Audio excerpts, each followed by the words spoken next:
यह शिव महापुराण, यह शिव महापुराण, यह शिव महापुराण, यह शिव महापुराण, यह शिव महापुराण, यह शिव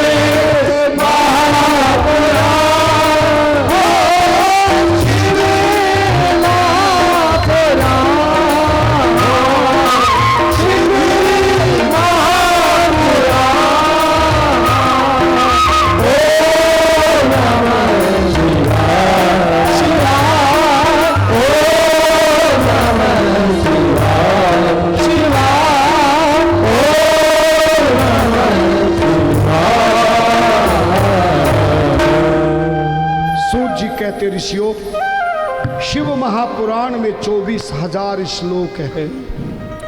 चतुर्विंशति सहस्रो ग्रंथोयम सप्त संहिता। शिव पुराण में 7 संहिताएं हैं और कितने हजार श्लोक हैं? 24,000। और गीता जी में कितने श्लोक हैं? राम राम राम।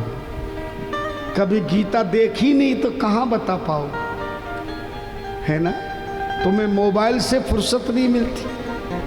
अरे मोबाइल पर भी, मोबाइल में भी गीता मिल जाएगी तुम्हें। कितने अध्याय नहीं चाहिए, श्लोकों की संख्या चाहिए। बता देता हूं, याद रखोगे कि भूल जाओगे? 7,000 श्लोक है। 700। कितने श्लोक है? 700। 700। 7,000 नहीं, 700। केवल 700 श्लोक गीता में हैं। और जो नवरात्रों में जो मार्कंडेय पुराण की जो आप दुर्गा सप्तशती पढ़ते हैं, उसमें भी 700 ही श्लोक है। याद रहेगा? धन्यवाद। जरा जोर से बताइए, शिव महापुराण में कितने हजार श्लोक हैं? 24,000। और 7 जैसे कांड हमारे रामायण में है, ऐसे 7 संहिताएं हैं। और कहते हैं, जन्मांतरे भवेत पुण्यम महतस्य सुधीमतः तस्य प्रीति भवेत तत्र मां भाग्यवतो मुने। हे मुनियो, शिव पुराण की कथा केवल उसको ही सुनने का मन करेगा।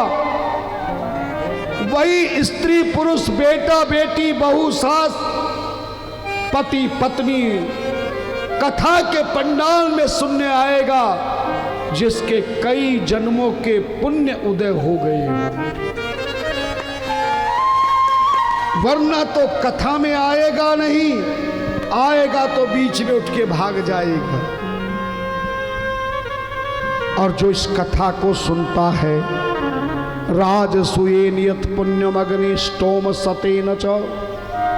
राजसूय यज्ञ करने पर, जो अग्निष्टोम करने पर जो फल मिलता है, वह फल केवल तत्पुण्यम लभते शंभो कथा श्रवण मात्रतः। केवल कथा को सुन लेना, आपको जिंदगी में कभी कष्ट, दुख, दरिद्र, रोग, संकट, समस्या नहीं। ध्यान देना। जरा एक व्यक्ति पीछे जाके गौ माता को प्रणाम करके, हाँ पीछे पीछे प्रणाम कर लीजिए। सभी लोग, गौ माता आई है। जिस सत्संग में गौ माता के दर्शन हो जाएं, समझ लेना साक्षात्कार भगवती के दर्शन हैं। 33 करोड़ देवी देवता के दर्शन होते हैं। ये मानवा पापकृतो दुराचार रता खला कामादि निरता नित्यम तेपि शुद्ध्यतेन में। अगर कोई इस कथा को पापी से पापी भी सुन लेगा, जिसने आज तक कोई पुण्य नहीं किया, कभी मंदिर में नहीं गया,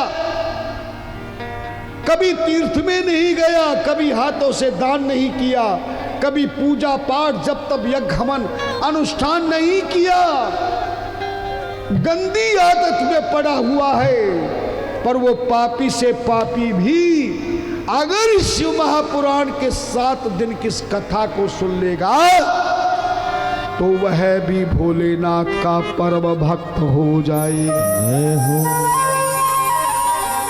तभी ऋषियों ने पूछा, हे महाराज, कलयुग में कोई ऐसी कथा बताइए कि पापियों ने कथा सुनी हो और पापियों पर शिव की कृपा हो। जरा सीधी कमर करके बैठे सब। सौभाग्यवती नारी सिर पर पल्ला रखे, झोली फैलाई, पुरुष लोग दोनों हाथों को एक साथ करके जो भी आपके मन में इच्छा है, कामना है, मन में सोच ले।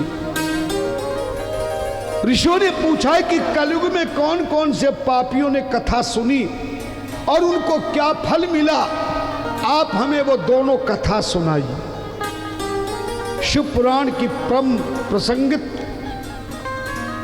महात्म की 2 कथाएं हैं, एक पुरुष की एक स्त्री की, और इन दोनों कथाओं को तुम ध्यान से सुनना, घर जाकर इन कथाओं को लिख लेना, क्योंकि मैं आपको साधारण हिंदी में सुनाऊंगा। आप चाहे हिंदी में लिखना, इंग्लिश में लिखना या मराठी में लिखना,